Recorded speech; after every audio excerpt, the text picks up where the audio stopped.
Carta aos Coríntios com Emmanuel. Estudo das cartas de Paulo de Tarso à comunidade cristã de Corinto sob as luzes da doutrina espírita. Não sabeis?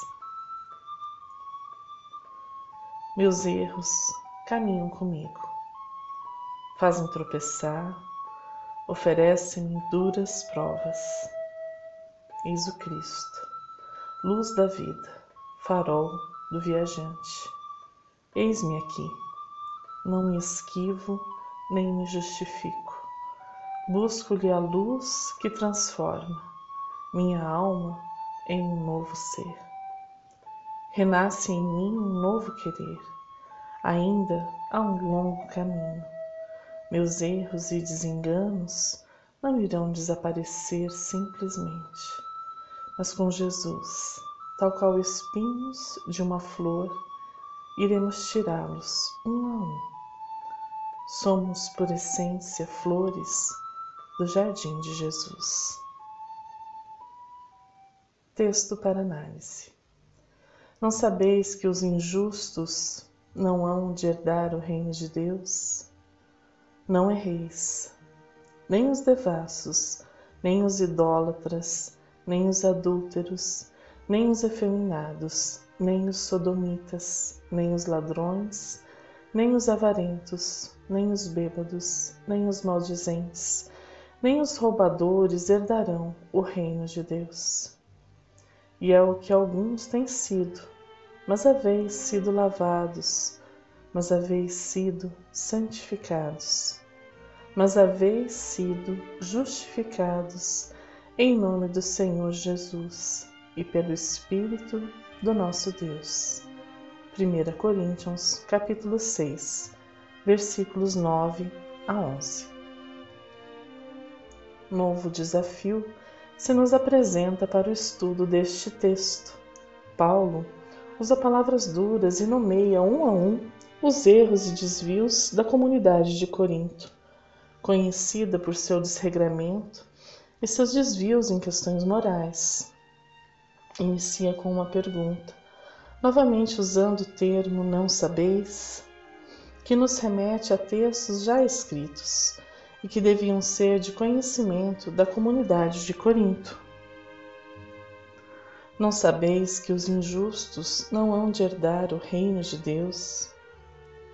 No Sermão da Montanha, ao proferir as bem-aventuranças, Jesus afirma que os pobres de espírito herdarão o reino dos céus.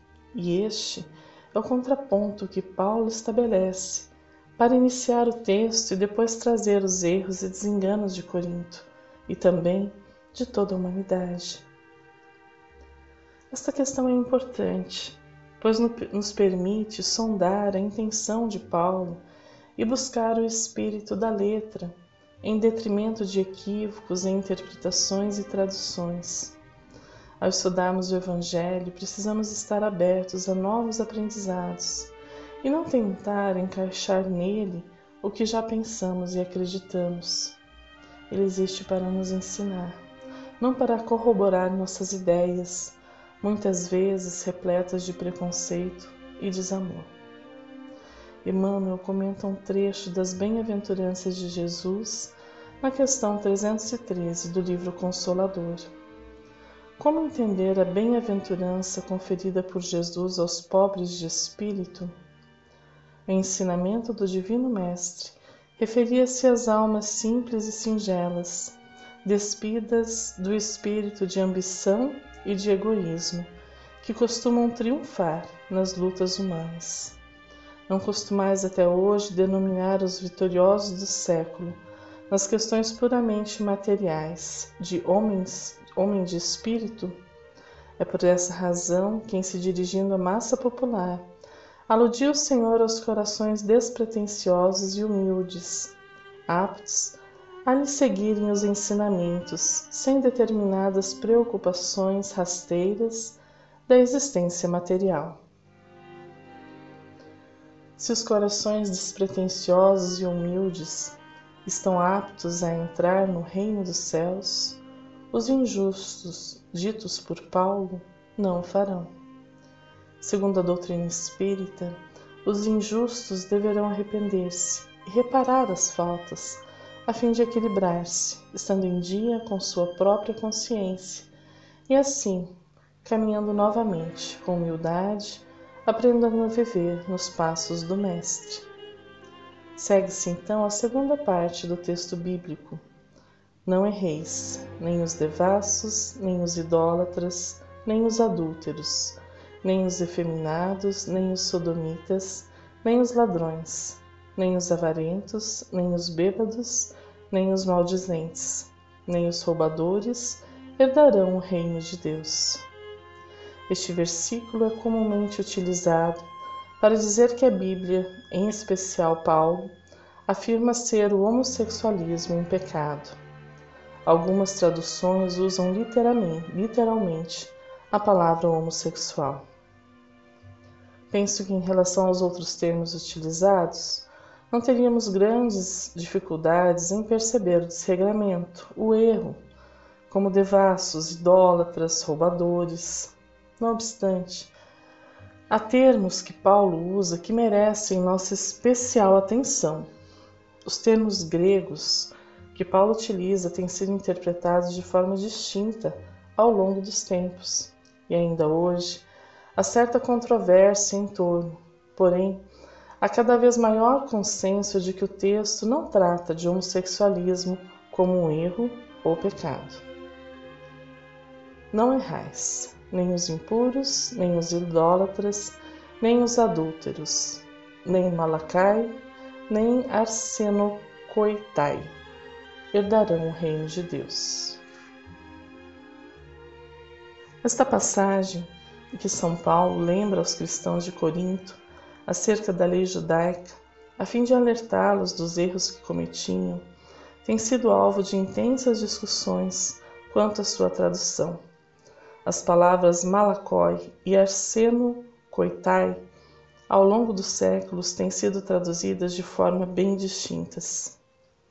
Quanto à palavra malakoi, que literalmente significa mole, macio, já houve versões bíblicas que a traduziram como depravados, pervertidos, efeminados, efebos, meninos prostitutos, e algumas versões modernas chegaram até mesmo a falar em homossexuais. Entretanto, até a Reforma no século XVI e no catolicismo no século XX, pensava-se que a palavra significasse masturbadores. Sabe-se, porém, que para além de seu sentido literal de mole ou macio, tal termo, quando usado para adjetivar pessoas, pode também ser entendido como laço, irrefreável ou mesmo efeminado. E a partir desta última tradução, que se tem entendido por parte dos religiosos tradicionais, que, portanto, existiria no texto uma condenação aos homossexuais. Segundo essa concepção, um homem laço, promíscuo e efeminado só poderia se tratar de um homossexual. Não obstante, há uma séria contra-argumentação a esse entendimento. Uma grande e hoje crescente parte dos estudiosos tem questionado esta interpretação, mostrando que a palavra malakoi, mesmo quando traduzida como efeminado, jamais pode ser entendida como uma referência a homossexuais. Para tal intento, mostram que tal tradução é ambígua, uma vez que o termo efeminado, filologicamente, sempre significou, para além de pusilânime, também mulherengo.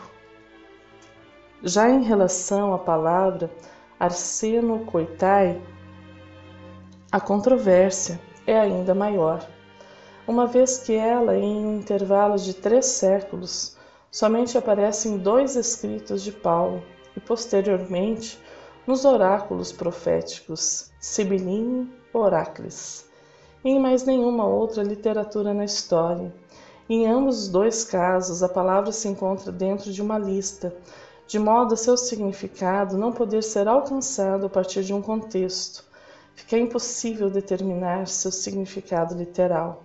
Há, porém, um certo consenso que esta palavra se trata de um neologismo criado por Paulo, que teria juntado as palavras arsem, que significa homem, e koiten, que significa cama.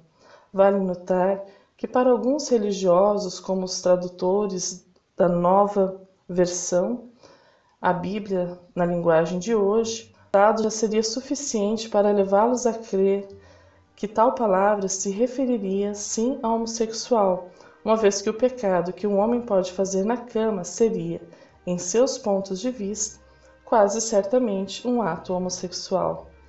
Tal entendimento, acusado de simplista e homofóbico pelos liberais, com efeito não pareceu não dar conta de desvendar a palavra em questão para a maioria dos exegetas e acadêmicos. Diante da impossibilidade de encontrar o significado literal da palavra arsenokoitai, uma ampla gama de estudiosos acadêmicos foi feita ao longo do século XX no intuito de compreender de fato o termo e evitar sua tradução de modo precipitado e controverso. Então, pelo método histórico-crítico, pôde-se enfim compreender o que tem sido amplamente aceito como o mais provável sentido do neologismo paulino. Arsenokoitai remete ao conceito de prostituição cultual, muitíssimo comum no Antigo Testamento, quando meninos eram vendidos como kadeshim, ou prostitutos cultuais, para os templos pagãos, como os de Dionísio, Baal e Diana. Ou mesmo homens livres se faziam sacerdotes sexuais para se dedicarem a esses templos de frequente idolatria orgiástica. A exatidão dessa teoria se provaria uma vez que a Septuaginta, que eram as escrituras sagradas que Paulo lia à sua época, usa os exatos mesmos termos que o apóstolo usou em Levítico 18:22, como homem, arsenos, não te deitarás, koiten, com mulher, kai meta arsenos ou kai metese koiten. E o texto se finaliza afirmando que tal ato seria toevá, uma palavra que, como vimos no hebraico, é sempre usada num contexto de ritual religioso, de impureza no sentido religioso, o que é praticamente um consenso entre hermeneutas veterotestamentários. Há fartas outras comprovações bíblicas que suportam essa teoria, de que Paulo, quando fala em sua carta aos Coríntios, capítulo 6, 9 e 10, ele está a afirmar que são os prostitutos cultuais que não herdarão o reino dos céus, da mesma forma que o texto de Levítico faz, a começar pela própria introdução do texto da lei mosaica, que se inicia em Levítico 18:3, mostrando que as proibições do capítulo são proibições de práticas que os egípcios e os canaanitas faziam por estatuto, o que deixa assim inquestionável que se tratam de práticas de cunho religioso pagão. Vários outros textos, como Deuteronômio, 1 Reis, Deuteronômio 23:4, 1 Reis 15:12, 13, Deuteronômio 23:17, 1 Reis 22:46 e 2 Reis 23:7, fazem comprovar que Paulo, em Coríntios, em vez de falar de homossexuais, apenas repete o claro mandamento bíblico de condenação aos prostitutos cultuais. Texto retirado da Wikipédia sobre homossexualidade na Bíblia. Superada a questão da tradução, alertamos também que é possível verificar, quando analisamos o texto buscando extrair-lhe o sentido evangélico, que busca ensinar nossas almas a um melhor viver, que o contraponto de Paulo aos erros e desenganos é a humildade e a mansidão. Ele inicia falando que os injustos não herdarão o reino de Deus. Não entraremos num reino de paz e amor se nossa consciência estiver maculada, por termos contrariado a lei divina, e a contrariamos principalmente quando baseamos a nossa vida, a nossa conduta, na busca da satisfação pelas coisas materiais em detrimento das espirituais. Quando a satisfação dos sentidos é tudo que importa, o homem passa a transgredir e incorrer nos erros apontados por Paulo. Emmanuel comenta sobre esta questão no livro Pão Nosso. Porque se viverdes segundo a carne, morrereis. Paulo, Carta aos Romanos, capítulo 8, versículo 13.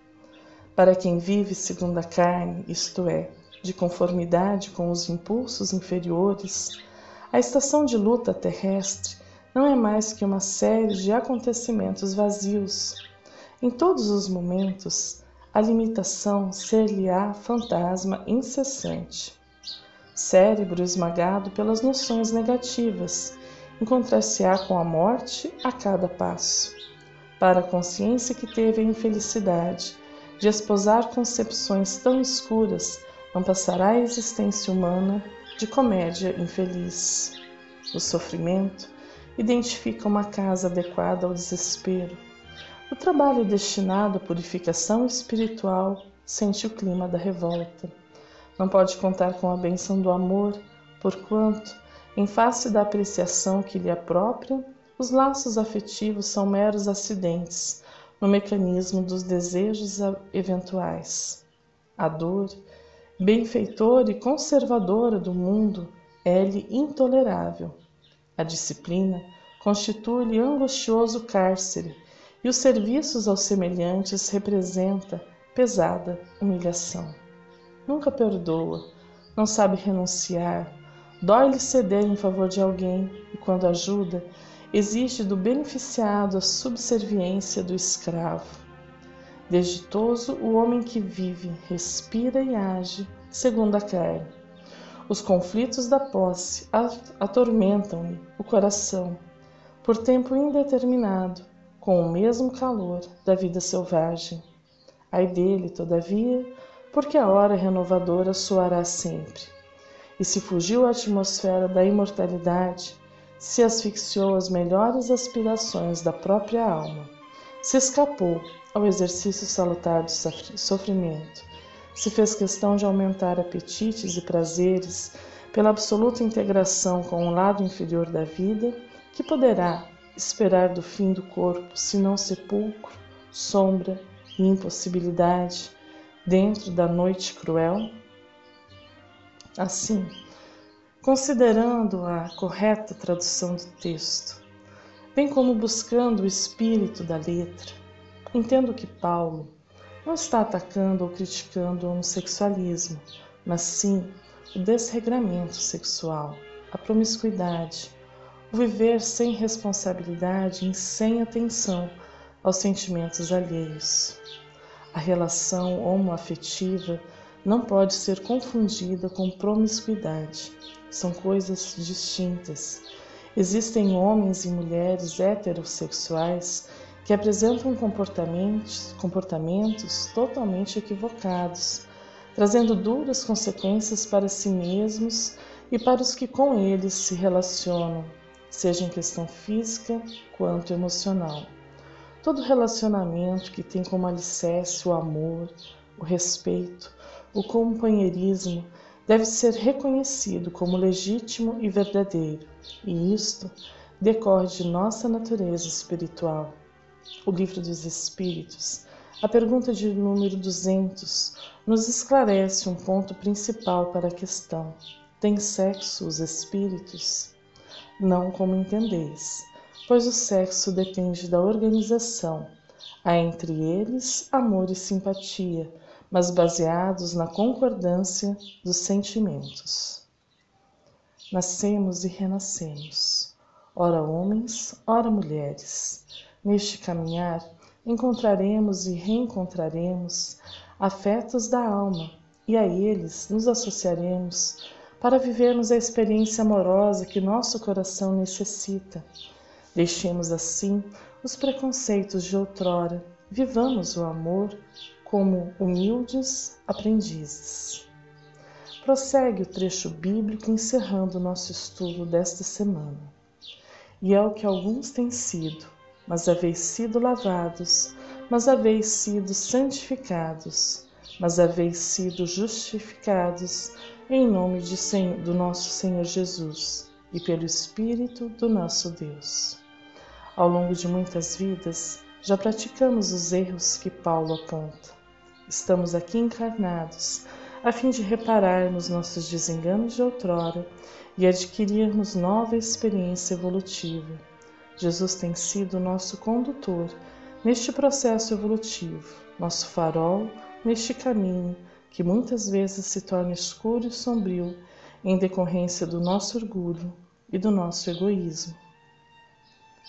Não obstante nossos erros e desenganos, estamos sendo, como Paulo nos diz, lavados, santificados. Novamente, ele nos fala de Jesus como sendo este guia que nos conduz. Neste versículo temos uma expressão que merece nossa atenção. Mas haveis sido justificados em nome do Senhor Jesus. O que significa esta expressão, ter sido justificado? O termo grego usado por Paulo é dikaio, justificar. O BDAG apresenta alguns significados para dikaio: pegar uma causa, mostrar justiça, fazer justiça, dar um veredito favorável, vindicar. Fazer com que alguém seja libertado de reivindicações pessoais ou institucionais que não mais podem ser consideradas pertinentes ou válidas. Fazer livre, puro, demonstrar estar moralmente correto, provar estar certo. Uma das discussões teológicas mais importantes de nossa época diz respeito a se essa palavra e o conceito teológico de justificação diz respeito a estritamente uma declaração legal ou a transformação da pessoa em alguém justo. Em termos mais teológicos, a divisão é entre a justificação ser somente um ato legal realizado no tribunal de Deus, a partir do qual ele considera os ímpios eleitos como justos, ou se a justificação é um ato de Deus no indivíduo que o torna de fato justo, ou seja, a justificação é uma mudança de direito ou de fato. James Montgomery Boyce, representando a primeira posição, fala sobre a primeira posição da seguinte forma: justificação é dada como um pronunciamento legal e não como uma referência à pessoa se tornando de fato mais santa. A justificação em si não se refere a essa transformação. Justificação não depende de boas obras ou de qualquer outra forma de melhora ou ação humana. Uma crítica comumente feita a essa concepção de justificação é que ela propõe uma ficção legal. Deus declara como justas pessoas que não são de fato justas. Thomas Wright, um dos principais proponentes da segunda posição, comenta a justificação da seguinte forma: a palavra justificação, apesar de uso equivocado do termo pelos cristãos durante séculos, é empregada por Paulo para denotar o que acontece imediatamente depois do chamado. Aos que chamou, também justificou. Em outras palavras, aqueles que ouvem o Evangelho e a ele respondem na fé são, assim, declarados por Deus seu povo, seus eleitos, a circuncisão, os judeus, o Israel de Deus, distinguidos com a condição de dicaios, justos participantes da aliança. James Dunn, por sua vez, escreve: a justificação de Deus e o reconhecimento da parte de Deus de Israel como seu povo, seu veredito a favor de Israel com base em sua aliança com Israel. À luz da doutrina espírita, compreendemos, a fonte deste texto anterior é do site portugues.logos.com. Continuando. À luz da doutrina espírita, compreendemos essa expressão como a atuação de Deus em nossas vidas, transformando-nos. É o que chamamos de evolução moral. Quanto mais compreendemos as leis divinas e sentimos o amor de Deus, mais nos aproximamos dele, tornando-nos pessoas mais justas, mais amorosas e mais caridosas. Respeitamos quem compreenda de forma diversa. Entendo o termo justificar como um pronunciamento mediante a fé, onde basta crer para ser salvo. Acreditamos, porém, que a fé alcança as profundezas do indivíduo, transformando-o em alguém melhor, sustentando-o para as lutas da vida e fortalecendo-o para perseverar, mesmo quando tudo vai mal. Assim, ainda que se creia na justificação como uma salvação, é preciso recordar os dizeres de Tiago, de que a fé sem obras é morta. Nossa melhoria é lenta e decorre das experiências de muitas vidas. Eis a razão de Jesus ter dito a Nicodemos que ninguém entrará no reino dos céus se não nascer de novo. Encerramos nosso estudo com o comentário de Emmanuel a este trecho da conversa de Jesus com Nicodemos: evolução e aprimoramento. Respondeu-lhe Jesus: em verdade, digo-te, ninguém pode ver o reino de Deus se não nascer de novo. Evangelho de João, capítulo 3, versículo 3. A reencarnação é a volta da alma ou espírito à vida corpórea, mas em outro corpo especialmente formado para ele e que nada tem de comum com o antigo. Decididamente, em nome da eterna sabedoria, o homem é o senhor da evolução na Terra. Todos os elementos se lhe sujeitam à discrição.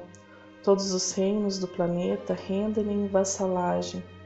Montanhas ciclópicas sofrem a carga de explosivos, transfigurando-se em matéria-prima destinada à edificação de cidades prestigiosas.